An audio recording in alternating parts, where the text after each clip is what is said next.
और यूपी के लखीमपुर खीरी जिले में बीजेपी विधायक योगेश वर्मा के साथ हुए थप्पड़ कांड के बाद माहौल गर्म हो गया है। विधायक के समर्थन में दूसरे विधायक भी लामबंद होने लगे। घटना 9 अक्टूबर की है। मामला अर्बन कोऑपरेटिव बैंक चुनाव से जुड़ा है। बैंक चुनाव के दौरान मतदाता सूची फाड़े जाने पर विधायक ने आपत्ति जताई थी। इसको लेकर दोनों पक्ष आमने सामने आ गए, जिसके बाद ये मारपीट की घटना हुई थी। अब क्षत्रिय महासभा, अखिल भारतीय ब्राह्मण महासभा, वैश्व महासभा, संयुक्त व्यापार मंडल समेत तमाम संगठनों ने विधायक योगेश वर्मा को अपना समर्थन दिया है। साथ ही कई विधायक भी लामबंद हो गए। क्या हुआ कल योगेश जी के साथ? योगेश जी के साथ क्या हुआ? जो कुछ हुआ दुर्भाग्यपूर्ण है और इसके लिए पार्टी संज्ञान ले रही है और जो होगा ठीक ही होगा। होगी नहीं होगी कार्रवाई होगी? जिसने पीटा है विधायक जी को, आप क्या मांग करते हैं? क्या मांग? हम सब लोग कार्रवाई की मांग करते हैं। किस टाइप की कार्रवाई चाहते हैं आप लोग? एक विधायक के साथ मारपीट हुई सरेआम सर, गलत हुआ। सब लोग कहते हैं पूरे उत्तर प्रदेश में हर जगह एक साथ है आप लोग, लेकिन हम सब लोग एक साथ हैं। अकेले क्यों हैं? लखीमपुर खीरी में आज एक सभा का भी आयोजन होना है, जिसको देखते हुए सुरक्षा बढ़ा दी गई। पुलिस बल के साथ साथ पीएसी की भी तैनाती की गई है।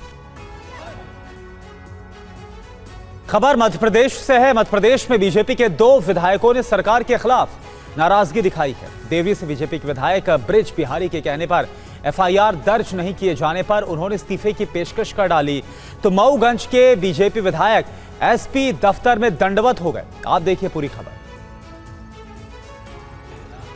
मध्य प्रदेश में बीजेपी के कुछ विधायक अपनी ही सरकार से परेशान हैं। इन तस्वीरों को देखिए। मऊगंज से बीजेपी विधायक प्रदीप पटेल जिले के एसपी दफ्तर में जाकर दंडवत कर रहे हैं और इंसाफ की गुहार लगा रहे हैं। प्रदीप पटेल लगातार नशे के खिलाफ पुलिस से कार्रवाई की मांग कर रहे थे। उनके विधानसभा क्षेत्र में लगातार नशे का कारोबार चल रहा है।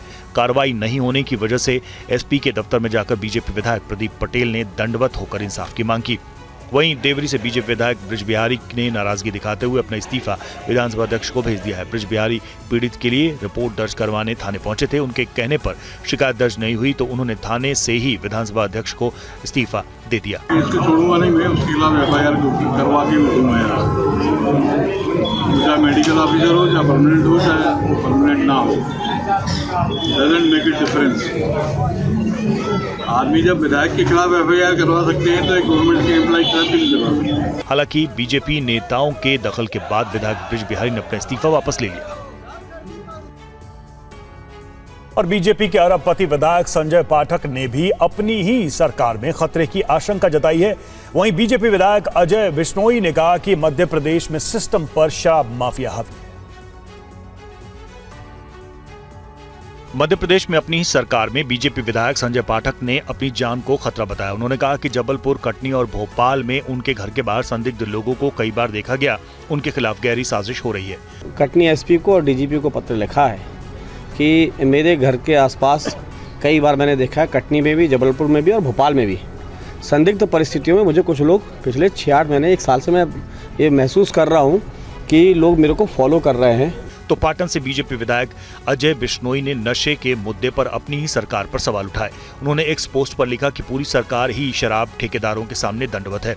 सिर्फ विधायक ही नहीं बल्कि बीजेपी के पार्षद भी नाराजगी जता रहे हैं। ग्वालियर के वार्ड नंबर 58 से बीजेपी पार्षद अपर्णा पाटिल ने एक वीडियो जारी करते हुए सड़क पर शराब पी रहे लोगों की तस्वीरें दिखाई। उन्होंने कहा कि लगातार शिकायत करने के बाद भी पुलिस कार्रवाई नहीं कर रही है। बीजेपी विधायकों और नेताओं की नाराजगी पर कांग्रेस ने तंज कसा है। कांग्रेस का कहना है कि बीजेपी नेताओं को अपनी ही सरकार में इंसाफ नहीं मिल रहा तो आम आदमी का क्या होगा। लगातार इन्हीं के विधायक साष्टांग हैं पुलिस के सामने और कई ऐसे मामले, कैलाश विजयवर्गीय जी हो, बिश्नोई जी हो। और बिहार के मुजफ्फरपुर में केंद्रीय मंत्री गिरिराज सिंह ने 1947 के विभाजन को हिंदुओं के लिए गलती बताया। उन्होंने कहा कि सारे मुस्लिम पाकिस्तान चले जाते तो आज लव जिहाद नहीं होता।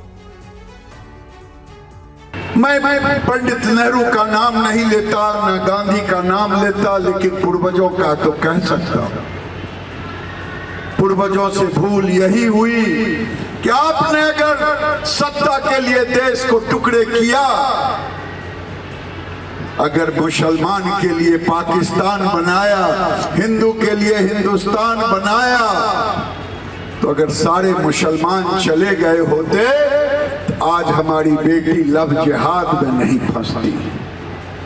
आज कुछ कोई मेरे दुर्गा के मंदिर के बाहर हंगामा नहीं होता, कल कोई हनुमान जयंती के अवसर पर पत्थर नहीं फेंकता, कोई रामनवमी में पत्थर नहीं फेंकता। जबकि 76-77 साल हो गए, देश के किसी कोने में, मुजफ्फरपुर के किसी गांव में तजिया का निकलता हो, हमने कभी कोई पत्थर नहीं फेंका। आरएसएस नेता सुरेश भैया जी जोशी ने कहा है कि अगर जाति जन्म के आधार पर होती है तो क्या कोई बता सकता है कि हरिद्वार किस जाति का है? सुनिए आप पूरा बयान उनकी तरफ से क्या दिया गया। जन्म के आधार पर जातियां तय होती है? क्या कोई कह सकता है कि हरिद्वार कौन सी जाति का है? क्या हमारे 12 ज्योतिर्लिंग किसी जाति के हैं? क्या इस देश के कोने कोने में स्थापित 51 शक्तिपीठ किसी जाति के होते हैं?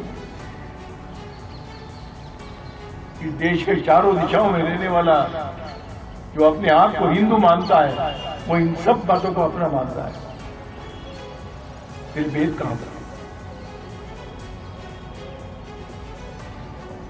राज्य की सीमाएं हमारे अंदर भेद निर्माण करने नहीं कर पाती, नहीं कर सकती। वैसे जन्म के आधार पर प्राप्त जो भी स्थिति है, वो भी हमारे अंदर भेद को निर्माण नहीं करना चाहिए।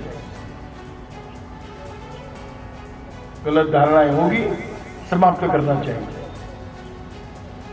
कुछ भ्रम होगा, दूर करना चाहिए। अनावश्यक अहंकार पनपता होगा, उस अहंकार के बीज को नष्ट करते हुए हम सब एक समाज के